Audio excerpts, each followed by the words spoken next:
Good morning and welcome. This is Cheche, the show where opinion counts, live on Citizen TV. I'm your host, Urwaka Mimo. The Independent Electoral and Boundaries Commission, the IBC, has released the final list of candidates contesting in the general election next month. But concerns remain about the voters' register and the technology being used. You will recall that the IBC held a national conference last month to allow public scrutiny of its election preparedness. So, today's guest is IBC Commissioner Dr. Roslyn Akombe. As always, we have the panel of Mutegi Njau and Charles Odhiambo, both of Royal Media Services. Good morning and welcome to the show. It's a pleasure to have you with us. Good morning. Thank you so much. So you had this conference about 3 weeks ago, and we did discuss the conference and your election preparedness with some of your guests. But from where you sit as a commissioner of the IBC, what trouble spots came to your attention as a result of that conference? Thank you very much. It's a pleasure to be here. I think the national election conference was a very good initiative from the chairman, Chairman Chibukati. This is one of the ideas that he had actually from the very first week when we got into office. He had this idea of at some point bringing together all the Kenyans and rallying as around the issues of election. And I think the timing was perfect in a way, because there had been a lot of questions being asked whether the IBC is ready for the election. Are you really ready? Are you really prepared? And I think a lot of those questions were answered during the conference. I can say that with a bit of confidence, because every time I've come back to Citizen here, nobody has asked me, are you ready for the election? They're asking of specific things. They're saying on the register, what are you doing? And we will ask you those questions still, because they're still not being addressed. Yes, but at least it's not about doubting whether are you prepared. It's more of technically what are you doing on this. So that broad question on are you really ready for election? So you feel like the conference helped increase confidence, public confidence in your preparations? I think it did, and especially the exhibition, because we had an exhibition outside that attracted about 1,600 Kenyans, and they were able to come and see how it looks like to vote. You know, we had simulated a polling station, and people would come and see how would that polling day look like. And people had the advantage of playing around with a fancy gadget, the KIMs that we'll be using for the election. So I think it was a very good way of getting the Kenyans around to actually, put themselves into the mode of 8th of August. Commissioner, that's all very well and good, but we want a bungle-free election, given our past history. So what are the trouble spots that remain? I think issues of technology are issues that we've always said that unlike 2013, the 2017 election is going to be basically legally generated or moved around by technology. I mean, the election results transmission is now required by law to be transmitted by electronically. Verification of voters is by law required to be done electronically. So this is, we don't have the luxury that we had in 2013 where those were optional. This is now in the law, and that's why we've been spending day and night to try to make sure that that technology works. I mean, we know from other places, even in Kenya in 2013, that technology failed. And I think we are all coming from that background, that history of that failure, and looking back and saying, what is it that we can do differently from 2013 to ensure that we don't have that failure? And those are the things that we've been doing on a daily basis, trying to test the system, simulate the system, look at where the red flags are and try and address those red flags. I mean, so if I were to be asked today, what keeps me up at night, it is how we ensure that we don't have a repeat of 2013 in terms of the technology. I mean, I have seen a lot on the voter register, and we'll go out and talk. We'll talk in detail about that. But I am actually not as concerned on the register of voters, maybe because of the level of information that I have regarding that. So share that information with us, because I think that we'll probably spend quite a bit of time on technology. You released the candidates list yesterday. Why haven't we had a public? Why haven't you made the voters register public? Let me make clear one point, that the register of voters is public as of 27th of June, when it was certified by the commission. The law requires different levels of information being provided on the register. It asks us to, as per the law, publication of the register. This is what publication of the register means as per the law, that you provide the number of voters, not names, number of voters in each polling station, number of voters in each ward, number of voters in each constituency, and number of voters in each county. That is what the law requires. In terms when they say that publish the register, that is what, and the law is very clear. It outlines those specifics there, and that is what we have done. That is what we have done.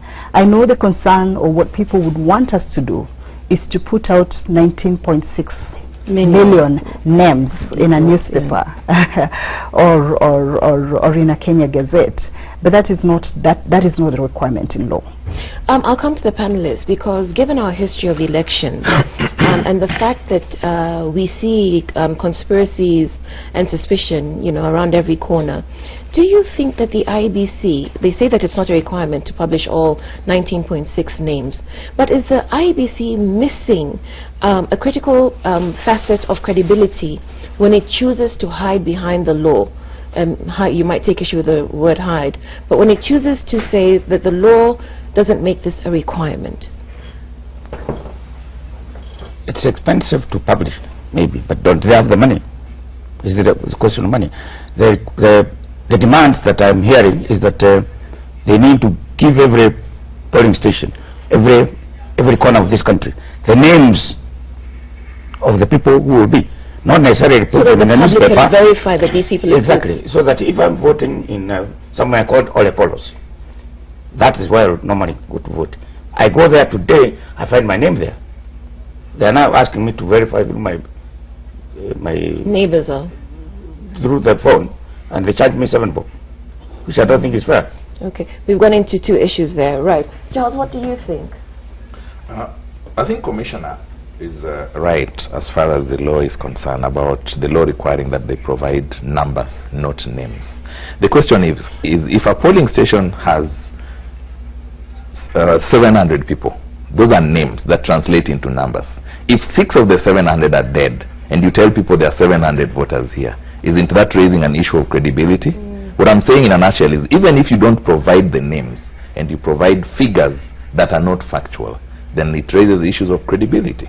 And that is a thing people have raised so many times. There are people who have even posted ID numbers of relatives who passed on a while back, and it's reflected like they are voters. That means their numbers are included in the numbers they are giving. Okay, and so that's a concern that Kenyans have been sharing.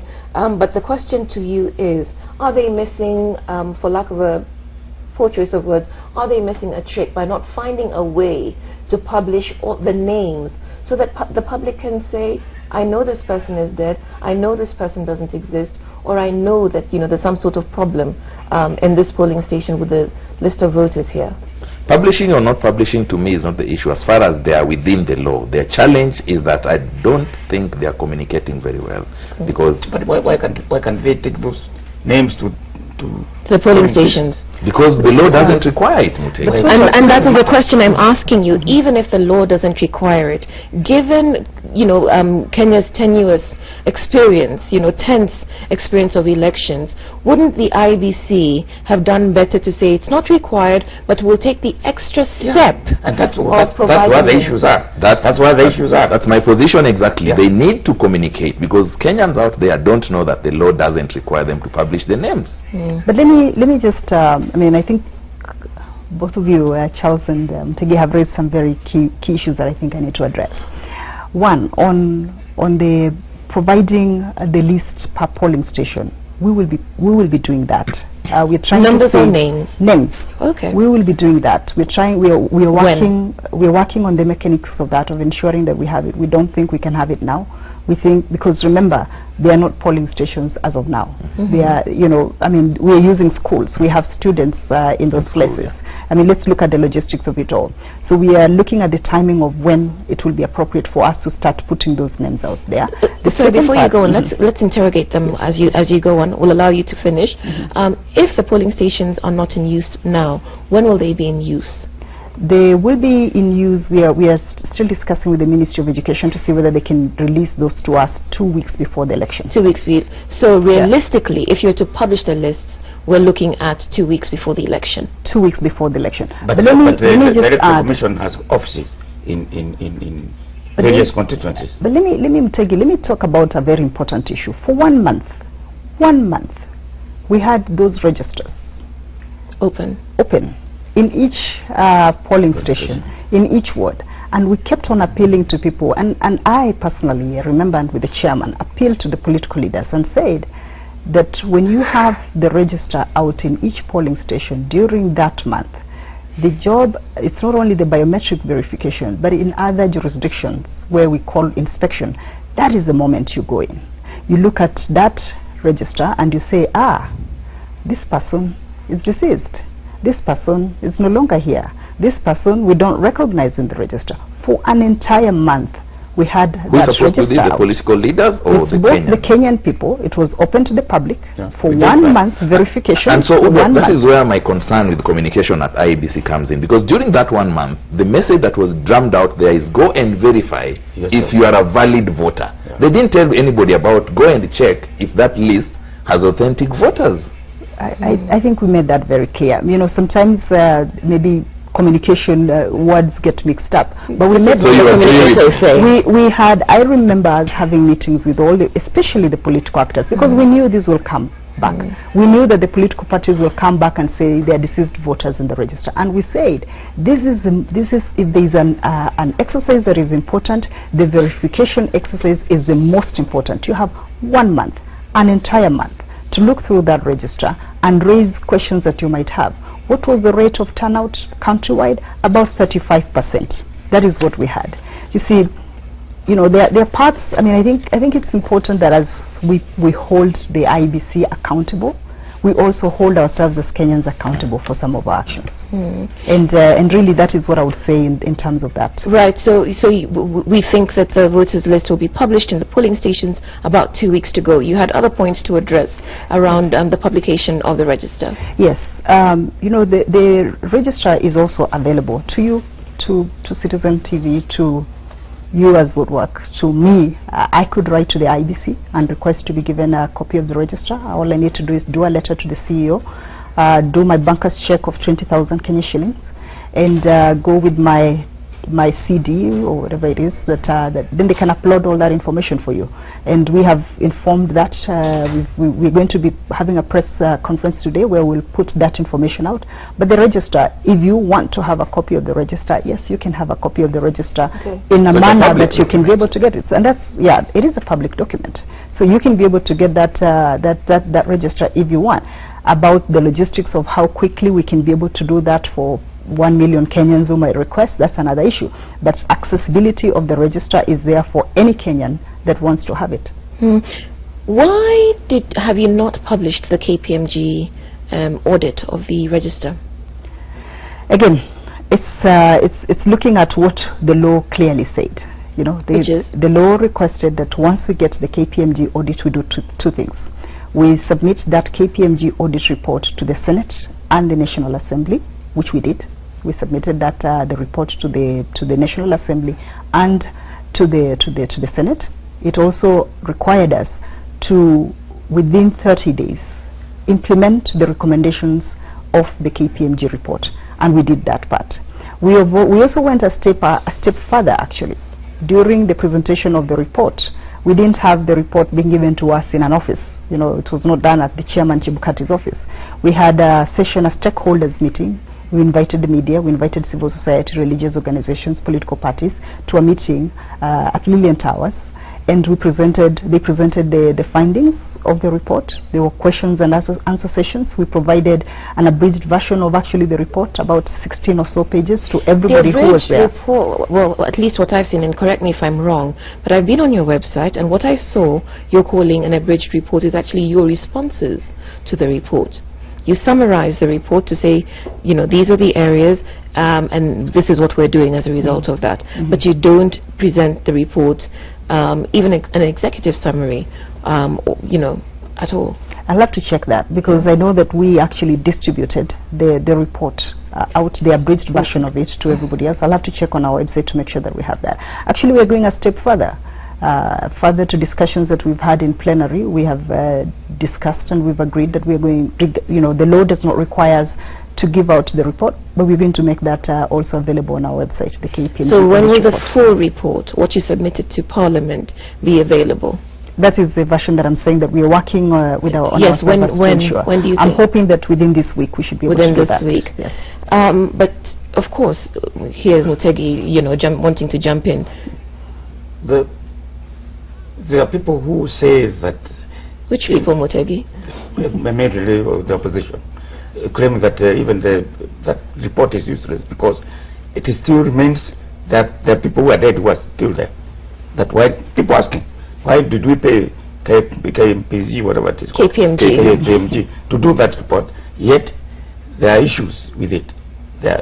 Some people are saying when you put that you're supposed to call number 7,000, then you put an ID number, and then, as she said, names of dead people pop in.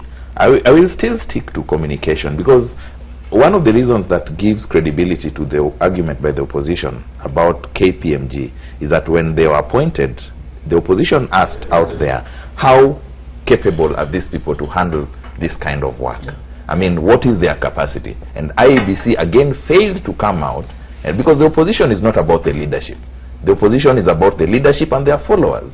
And when you communicate to the leadership, and this message does not trickle to the followers, either intentionally or otherwise by the opposition leaders, so that they could use it against you later on, then you fail in communicating. So I think generally IEBC seem to be doing so much, a lot of good within the law, but they are not communicating.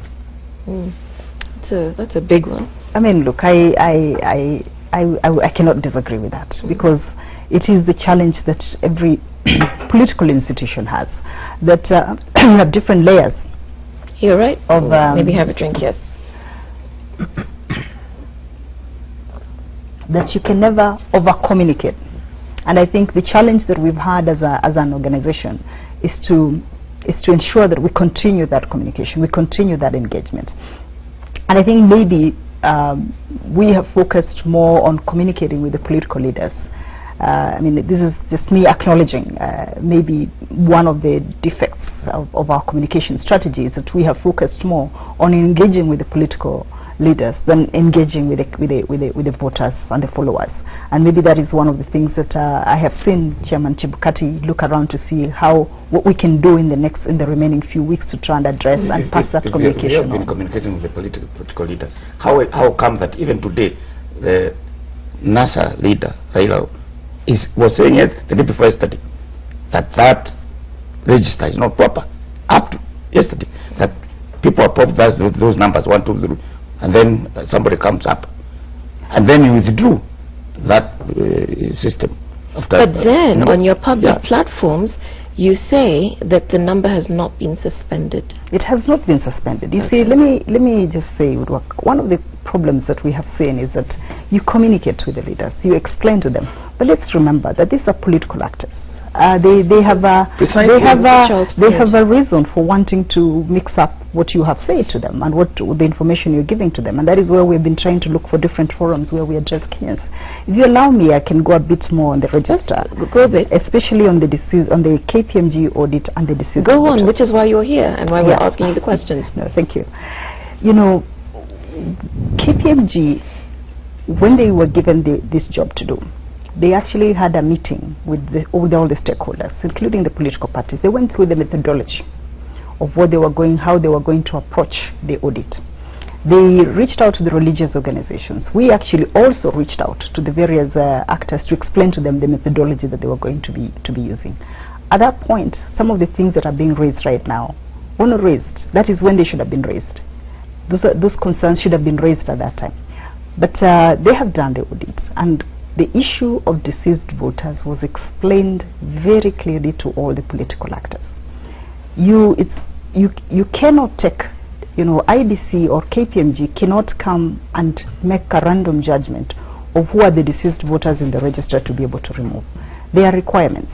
There is a body in this country that is mandated, that taxpayers give money to every year to come up with a record of deceased people in the country. What we are very good as a country is statistics. We can project. We can say that these are the death rates. This is the crude death rate in the country. And on that basis, KPMG projected about over 1 million people. And that is a projection. But you see, saying over 1 million people without giving you the names doesn't really help you. And that is the situation where we are in right now. And again, this being an election, over is not categorical, because this election is won by one vote, 50% plus one. Absolutely. And the problem is that the body or the institution that is mandated to give the names of the deceased voters only provided about 435,000 names to KPMG. Out of those 435 names, some of them were infants, some of them, you know, didn't have ID numbers. So, and then out of the 435, KPMG looked at which numbers, how many of these are people who are 18 and above. They came to a certain number. And how many of these have national ID numbers? They came to about 92,000. Those are the 92,000 names that they gave to us. We ran those 92,000 names against our register. We could have just randomly gone ahead and removed all the 92,000 out of the register. But out of abundance of caution, we went a step further and started analyzing, because we do not want to disenfranchise even a single Kenyan. Out of those 92,000, we found that 337 or 330, 3,300 or so are alive.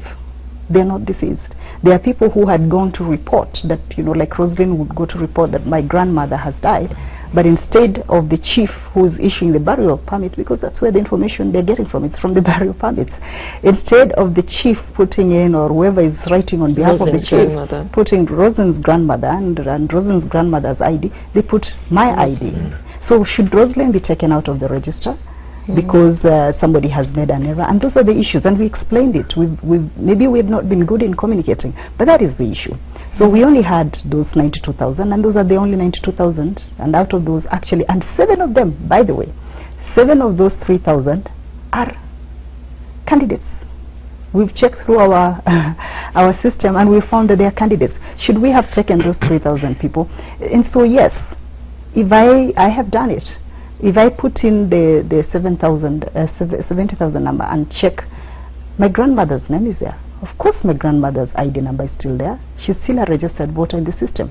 Why? Because I, as a commissioner, I don't have a right to go into the register and remove that name. I need to have the mandated institution in this country to certify that somebody has died. The same way that, you know, you cannot take an ad that you have put in the newspaper about somebody who has passed away and go to an insurance company and claim life insurance. You need to get documentation to be able, and that is the same way we are as the IBC. But we have this thing, the Integrated Population Registration Service. To what extent have you made use of it in authenticating the register?